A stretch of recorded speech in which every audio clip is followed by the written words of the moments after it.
こんにちは。こんにちは。心理セラピスト、ネイリストの吉住香織です。はい、心理セラピストと提携講師をしている友貞まりです。はい、このチャンネルでは、はい、悩みをお持ちの方と、その悩みだとまではいかないけれど、なんかこううまくいかないなとか持ってる方のヒントになればいいなと思います。私たちの、心理セラピストとしての視点と、経験を通してお話できたらなと思っています。ご相談ある方は概要欄からどうぞお問い合わせください。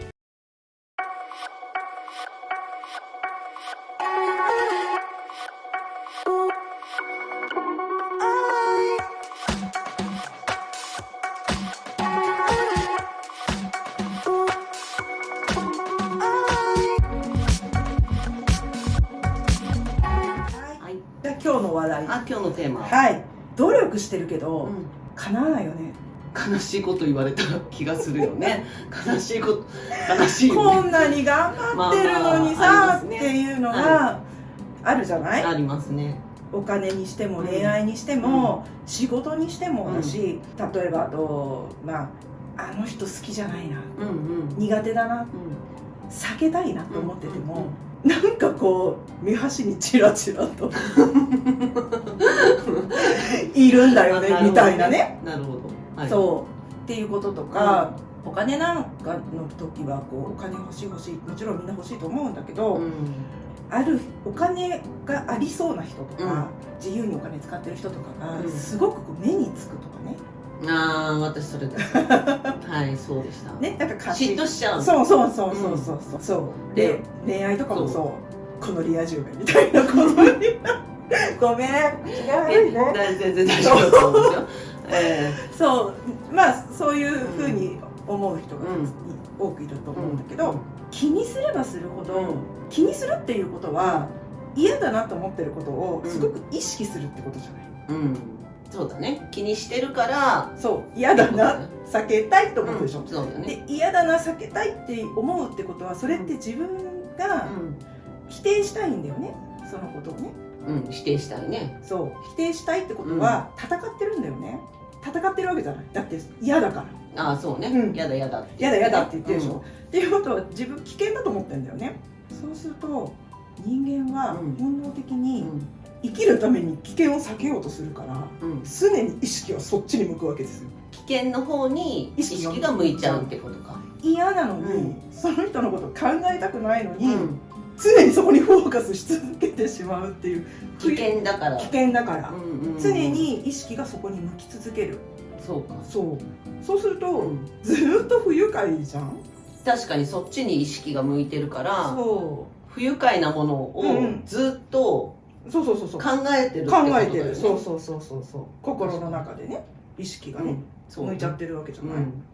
そうすると解決しないよね。解決がしないというか、解決がどこにあるかわかんないって感じ。ずっと戦ってなきゃいけないのかなっていう風になってる。その人をこの世から抹殺しない限りは、でも抹殺したとしても多分罪悪感は残るのよ。でまた似たような人が現れるじゃない。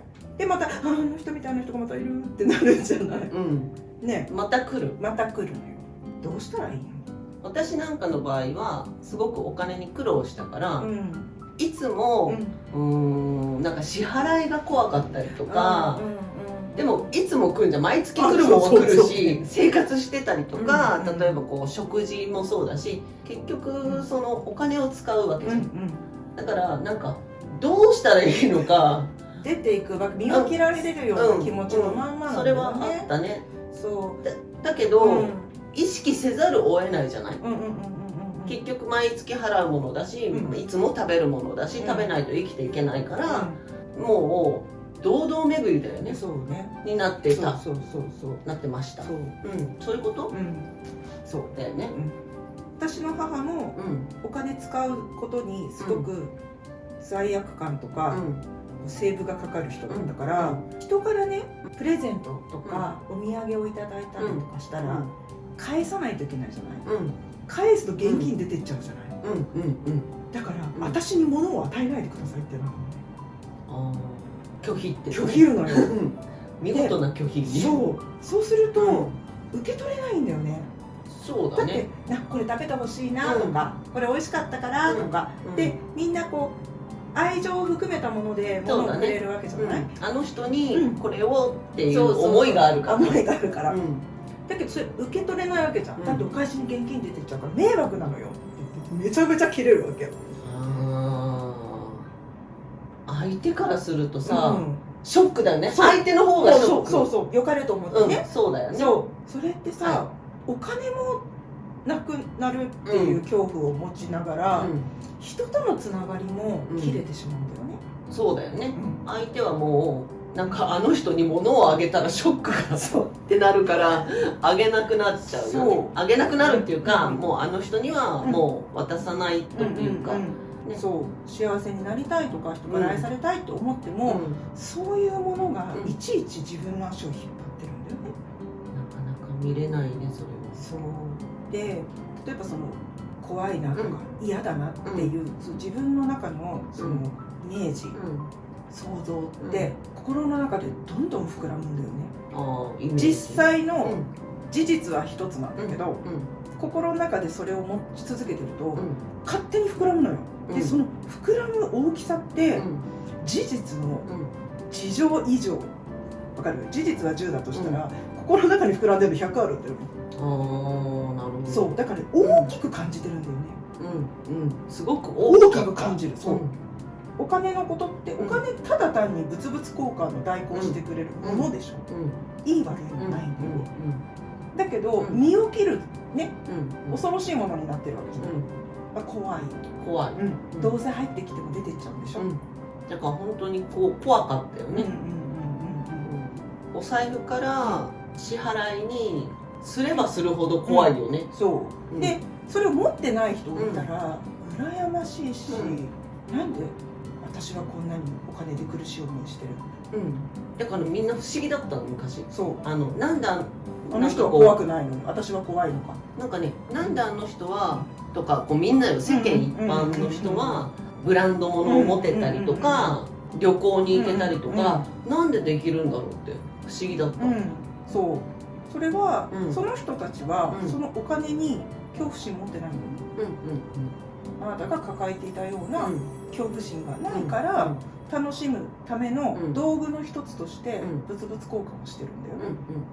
っていうことは事実っていうのは自分が捉えてる中にあるものと実は違うんだってことを知るんだよね。そうだよね。そう自分はこう感じていることが全てだと思いがちじゃない。まあ全てだよね。やっぱり。そうでもそれってそれと事実は違うっていうことを外に外在化するっていうんだけど、ちょっと外に置いてみる。そうすると他の人はこれについてどう思ってるのかな、違う価値観でも見てる。そうだね。聞いてみてもいいよね。苦手な人がいて、私はあの人苦手だけど、でもその人全世界から嫌われてるわけじゃないじゃない。そうだよね。気の合う人はいるわけじゃない。何が違うのかな、ちょっと外に置いて外から見てみる。そうすると実は自分が嫌だとか、避けねばとか、怖いって思ってたものって違うってことに気がつくんだよね。そうだね。あれなんかかおちゃんはお金はどう思ってた？どう思ってる？私お金に困らない人、たくさんは入ってこないけど、だいたい困らない。で働いた分はちゃんと入ってくる。例えばその労働力を使い捨てされないっていうか、って思ってるんで、これだけ働いてるんだから。当然給料上げてくれるよねって私言いに行けちゃうよね。なるほどね。でも給与交渉をすることがそんなことできないって人もいるじゃん。私ねしたことがない。もともと劇団にいてなんかそういうことも分かんなかったから、なんか CM の例えばね CM オーディション受かりました、そのこう契約書みたいなのも一切分からないし。マネージャーいなかった？いいと思う。マネージャーがいないんだろう。そうで、何パーもらってるとか、何パーその事務所に行って何パーこっちに入ってるのかっていうのも分かんなかったし、で事務所と契約するときにそのパーセンテージの話するじゃん。そういう話をしてないんです。してなかったんか。そうか、なんかそういうことを話をすることが、なんかこういやらしいっていうのあるありますいやらしいと思うものだったので、もういただけるもので謙虚でいることが美しいってね、いい。そうただ、自分の仕事の価値っていうものをきちんと自分で価値提供できてるっていう自信をきちんと持てる、自分を尊重する、自分を守るっていうことができる人は交渉できる。そうだよね。そう自分これだけのものを持ってます。あなたたちの価値、仕事に対して私はこれだけのパフォーマンスで仕事ができています。で対等の契約なんだよね。搾取ではないし、使われるでもないし。そうだね。本来会社勤めでもそうだし、一方的に雇用主から労働者は搾取される存在ではない、労務契約をして、ちゃんとこれだけの仕事をしてほしいからあなたにいくら払いますよ、こういう待遇をしますよって言って、で OK だったから働くわけじゃない。そうね。でも契約以上の仕事が振られたら、ちょっと待ってくださいって、そうだよね。そう言っていいのよ、じゃないとやっぱり安く使われてしまうし、そんな。だから周りにも周りっていうか、自分もそうだったけど、自分もそういうなんていうの意識というか価値観を持っていたから、もっと努力して例えばこう上手くならないと、労働と一緒だよね、お金が入ってこないと思ってたし、もっとそれでこう昔だからね、こう頑張りなさいって言われるわけじゃない。そうね。だからもっと頑張んなきゃいけないんだと思ってで、ある程度できるようになったりするじゃん、技術とかって。だけどもっとこうならないといけないんだって思ってたから、それってさ天井知らずじゃん。そうだ、そうなってた。で払う側からしたら、安いままで住んでるなら、その方がありがたいわけじゃん、低コストで済むわけだから、ね、そうすると侮られていくんだよね。この人言ってこないし、でも言わなくてもそれだけのパフォーマンスの仕事してくれるし、報酬上げろって言ってこないから、いいや言ってこないからそのままで、で侮られていくんだよね。そうだね。そうすると自分を安く売ってることになってしまうんだよね。だから今思い出したけど、今どうか知らんけど、そんなにギャラが高くないから、呼んでもらえるんだよって言われてた。実力がないから、安く使えるから呼ばれる、でもそこでずっといちゃダメじゃん。そうなんだよね、今考えるとだけどね、でもその当時は多分そこまでの実力が自分にもないし、呼ばれることが一番いい、嬉しい。確かにそうなんだけど、呼ばれることって大切なんだけど、今でも思うけど、ただやっぱり価値はめちゃめちゃ低いよね。自分の価値はめちゃめちゃ低いと思う。自信を持つってすごく難しいと思うのね、でもいつまでもそこにいてはやっぱりいけないし、成長し続ける努力ではないな。やってると自然にできるようになるのよ、人って。技術はね、仕事にしてもそうだけど、ね、そしたら、やっぱそこはちゃんと自分を認めてあげないと、そして自分を守らないと。そうだね。で対等に交渉できる相手に対してはちゃんと相手は尊重するから。そうだね。私言ってみて、何山木のこと言ってんだって言われたことないもんね。なるほどね。やっぱそれなりのものを先に先行投資なの、やってから入ってくる。そうだね。やるからくださいっていうのは空手方なので、入ってこないので、やっぱり最初はやらなきゃいけない。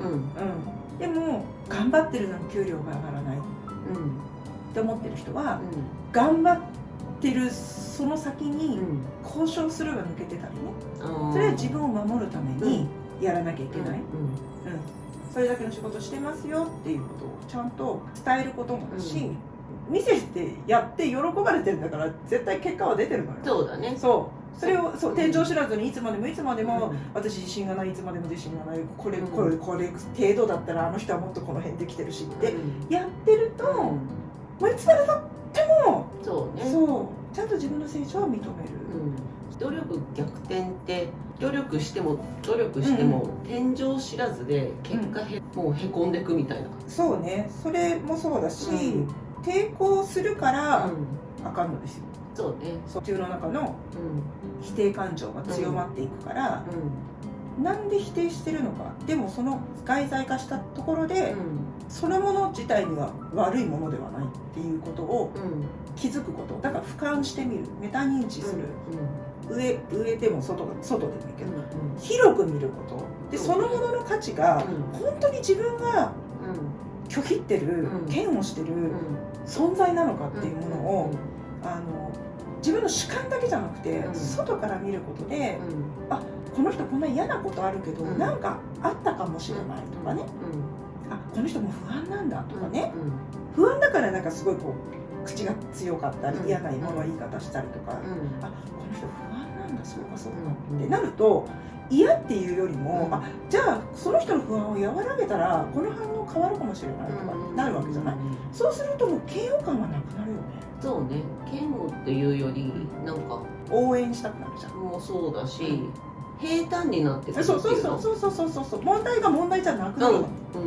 そうだからこうお金もこう否定してたりとか、自分を否定してたりする、この抵抗をやめてっていうか、その否定とかさってさ、すごく嫌なものに感じるけど、なんか最近はその否定も大切なものに感じるんだよね。気づかせて、そう材料だけの話になってくるから、あ、私これ否定してんなと思ったら、さっきかおちゃんが言った通り、なんでだろうって思うように俯瞰して外から見る。なんでお金に対してこんなに不安で怖いのって、でそうじゃない人の話聞いてみようって聞いてみて、私はお金はやりゃ入ってくるし、で入ってくると思ってるから、出ていく未練もないのよ。で損したなっていうのもないの。出したくて出すから。でも出すっていうことは自分で決めるから。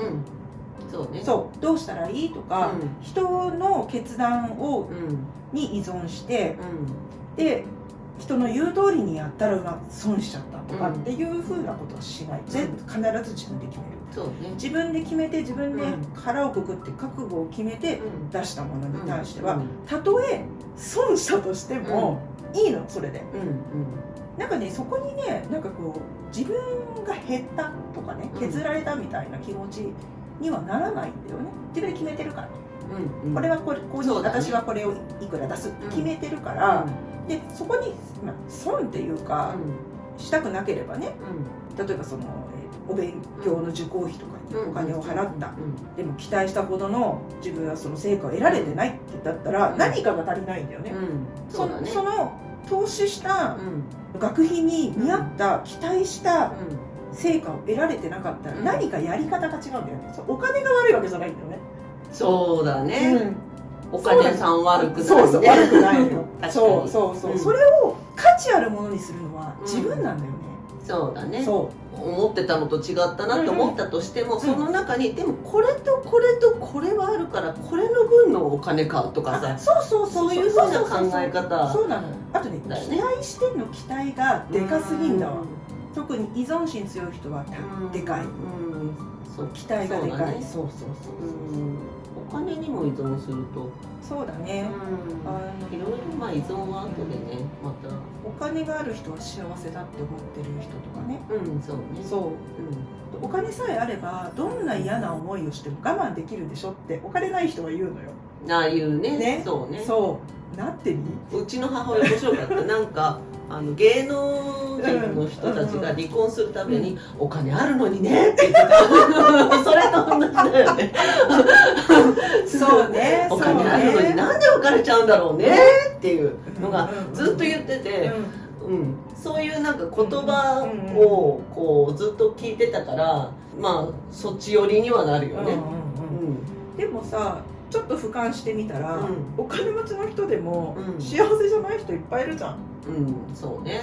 離婚もするし、破産もするし、なんかこんなんなる人いるじゃん、やっぱり。なんかこう変な風な道に逃げちゃったりとかね。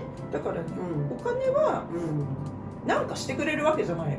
そうね。そう期待持ちすぎなの、ただの道具だから。なんかそれのためにって感じだよね。そう期待が大きすぎるから裏切られた。そうだね。そうこの間ふと気がついたよ。最近やっぱり私は成長してるなと思ったけど、もし支払いとかをしてて、結構スーパーで5000円ぐらい買ったわけ、あららと思って、そんな買ってたかなって思ってたんだけど、なんかね怖くなかったんだよね。なんか当たり前というか、まあ猫ご飯も買ったし、まあまあそうだよねって感じで納得してて、後からこの荷物を詰めながら、これ私怖くなくなってるなって思う。なんか当たり前になって、なんか薄れてきてはいるなと思ってたね。だからそんなに。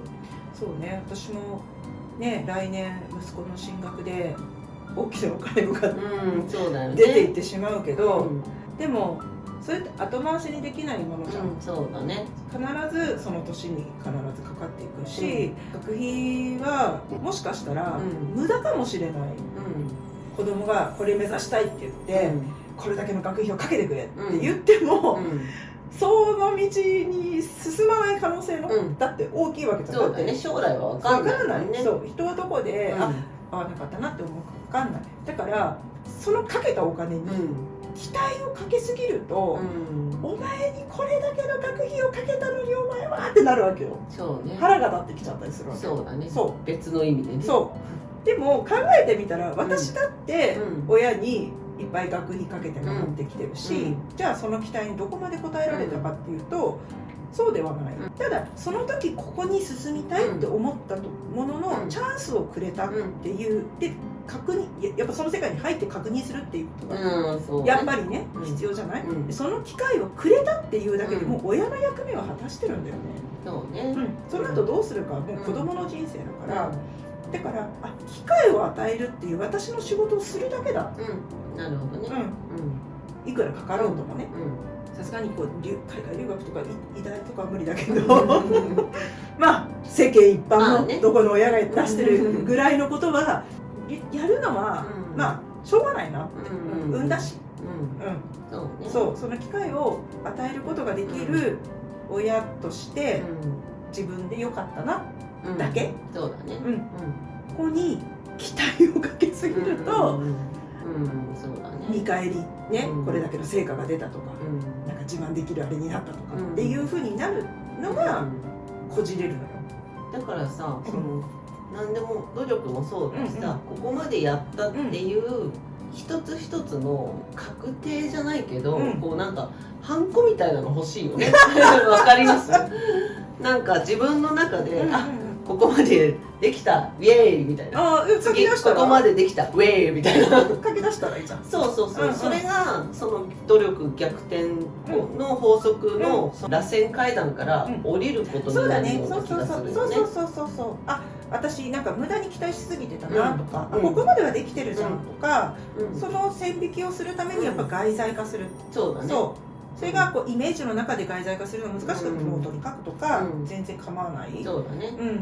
今何を自分がイメージしているのかとかね。そうすると感じてた問題の大きさってそうでもないやって気がつく。そうすると問題もそのものがなくなる。そうね。それは安らぐよね。そうするとその余計な力みがなくなるんだよね。そうすると今まで頑張ってきたのに努力してきたのっていうこの力みがなくなるから普通に物事が起きるのよね。なんて普通っていうか平坦というかね。平坦っていう。そうすると叶い出すのよ。びっくりする。ごめんね、なんか言えない、なんとも言えないんだけど。だ急にお金持ちになったわけじゃないけど。じゃないんだけど。出ていくものに納得ができるとストレスじゃなくなるじゃん。だから私お金がない人でお金が出ていくのが怖い人じゃなくなったよね。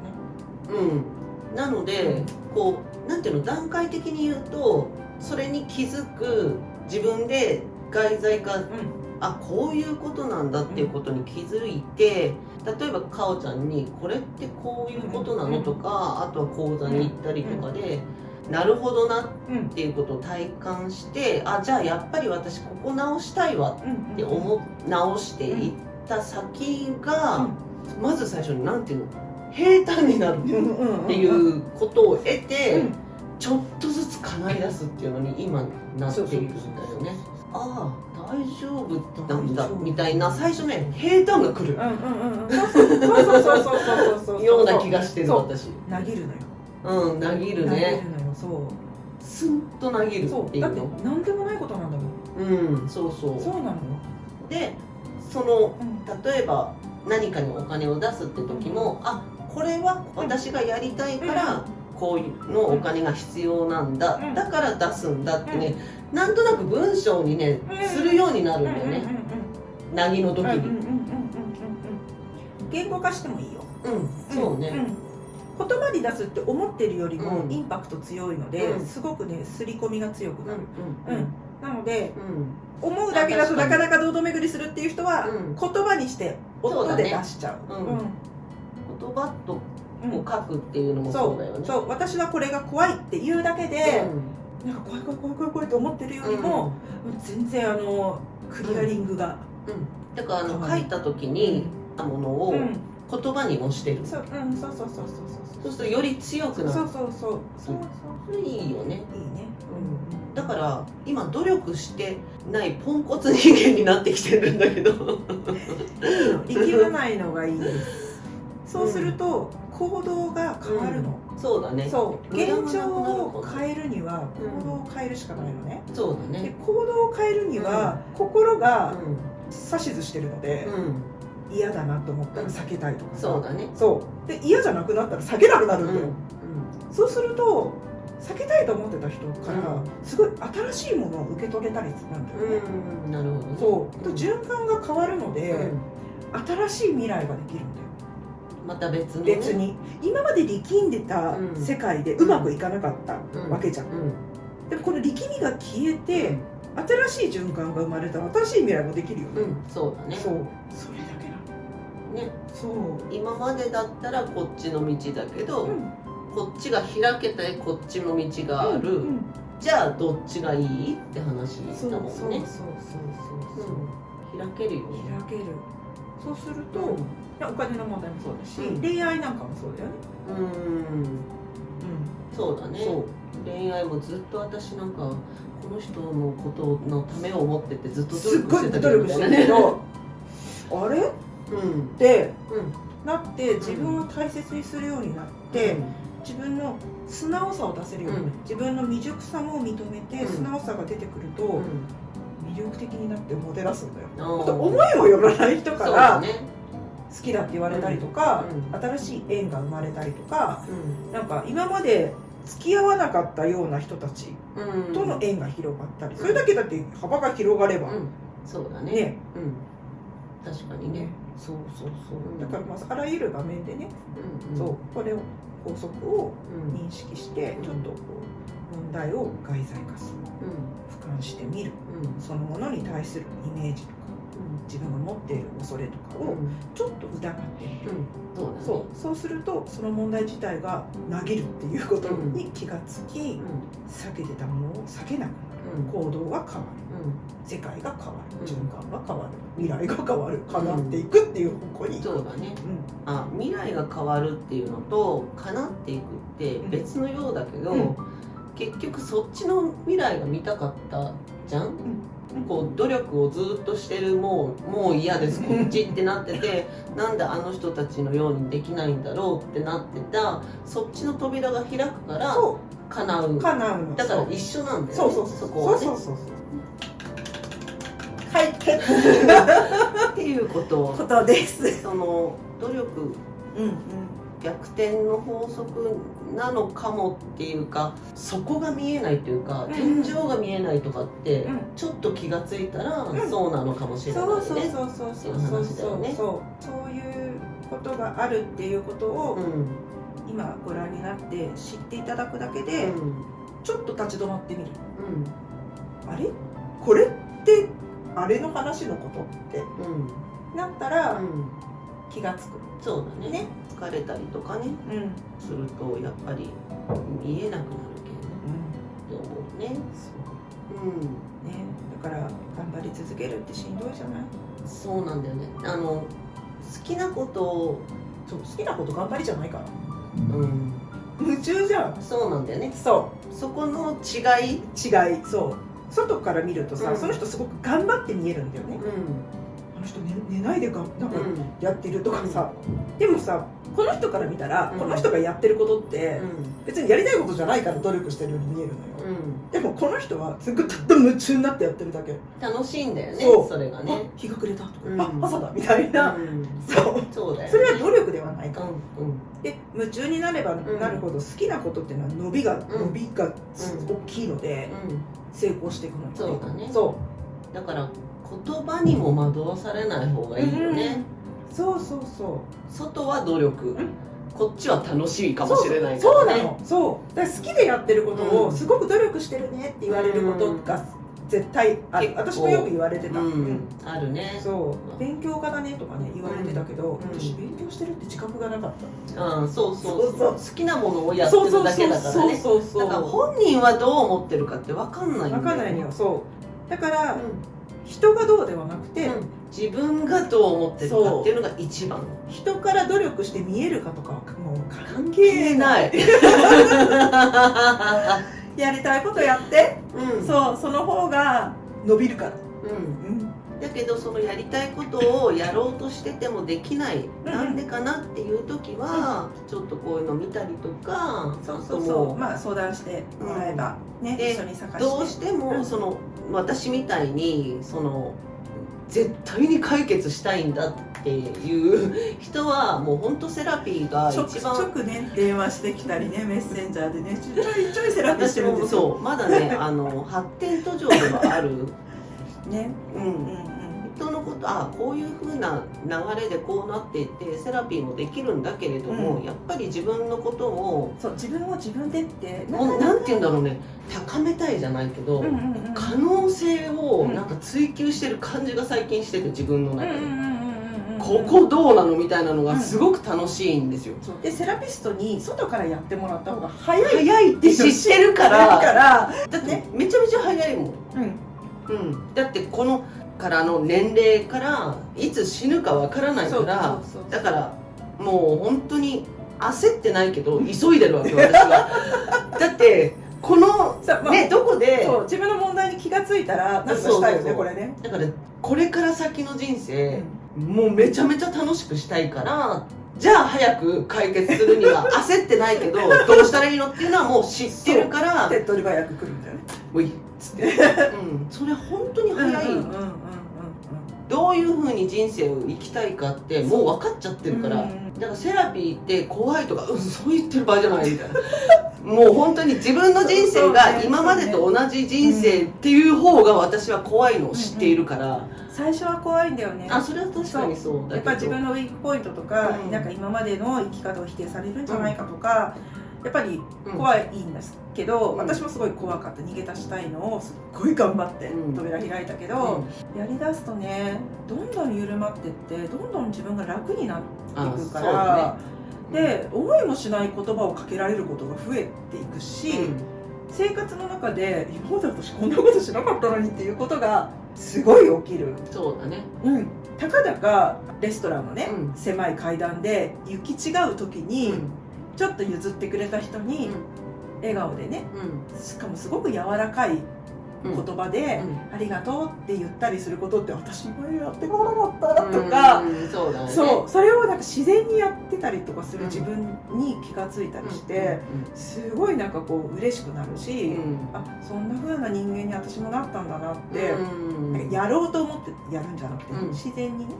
そうするとなんかこう日常の中で嬉しいこと増えていくし。そうだね。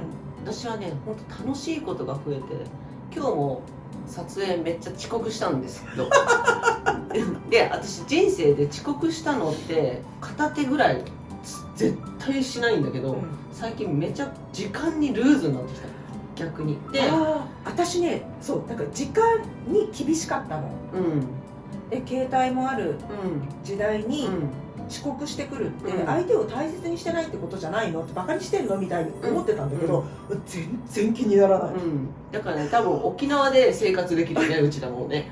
腹も立たないんだよね、うん、だからこうあるべきもなくなってるってことだよね。そうだね。そうもうそうしなければいけないっていうことも、そうだ私もちゃんと時間を念押ししてなかったなっていうのも自分の中にあったから、ちょっといつもより早い時間をね、設定しちゃってたから、それ私リマインドしてなかったなと思って、日付しかしてなかったなと思って、っていうことはなんか怒る筋合いの話じゃないんだよねって自分の中でもね。こっちはこっちで、ちゃんと聞いてなかったとか、忘れっぽくなってるから、もう予定にすぐに入れて、なんか通知が来るようにしとかないとって、こんなんなんていうの、それを失敗じゃなくて対策に持っていくのがものすごく早くなってきている。失敗で自己否定で傷ついたりしなくなる。そうだね。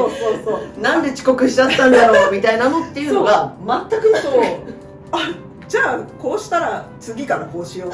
そう、ただそれだけの話になるので、失敗は楽しいじゃないけど、なんかただの出来事になっていく、楽しい出来事に私はなっていって、マジみたいな、遅刻してんだみたいな。まあ確かにこう謝るよ、待たせちゃったっていうことは謝る。そこはこうコミュニケーションというかね、まあ人との関係として申し訳ねえみたいなのは、それはまあベースにしなきゃいけないことだし、マナーとしてね、で相手を尊重し合うっていうことの中では、もちろんなかったらないでもってなるのがやっぱりそれはね、そうだけどその上で、じゃあ次からこうしようねっていうのが普通にね、そう、それも私も注意をするし、多分かおちゃんはちゃんと入れたとか入れましたかみたいな、すいません入れましたみたいなふうになっていくんだら、それがすごく楽しい関係になるっていうのも、解決が早くなるにはどうしたらいいかっていうのもめちゃめちゃ早くなってるし、それが楽しいっていうことが分かってるから、そっちに私はもう行くから。それね、セラピーを受けることですものすごくこう前のめりになっていくんだよね。そうだね。で、ここはまあいいやとか、そう心に完璧がないので、そうね、これもしなきゃあれもしなきゃ、私はここはダメだとかって思う必要はなくて、それは個性なので、これはもう性格だなとか、だんだん分かってくる。最初抜けてたっていいのよ。どっちかだから、それもさ、自分の選択で決められるじゃない。ここは本当に気になってるかって言ったらあんまり気になってないなと思ってたら、まあこれはじゃあ個性みたいなね。合わない人がいるのも当然だし、もちろんそうだよね。その中で自分が生きたいって思う自分のビジョンにどうこう向けていくか。そのためには、私の中のこれが邪魔だなってあったら、それはセラピーで解決できるよっていう。そうだね。なので本当に厳しく言うと、悩んでるんだったら行動しろって話。悩んで自分の中でぐるぐるしてる限りはずっと永遠にそのままなので、自分の思考でだけだから、大きくなる一方なので、行動しちゃう方が早いね。なのでそれは本当におすすめしますっていうのと、まあ面白いよって話なので、ぜひまあ話を聞いてみてって感じでも、はい、よろしくお願いします。なので皆さんの今年もご多幸をお祈りしております。はい、それでは次回は何？次回はね、恐怖と想像力。また想像が入ってきます。そこに恐怖がね絡んできたり。そうね、恐怖症とかね、先端が怖いとか、ゴキブリ怖いとか、私もいっぱいありました。高所恐怖症だとか、怖いっていうものの存在の本質と、それを解決する方法をお話ししたいと思います。はい。なのでもしいいねとコメントがあったらよろしくお願いします。お待ちしてます。ではまた。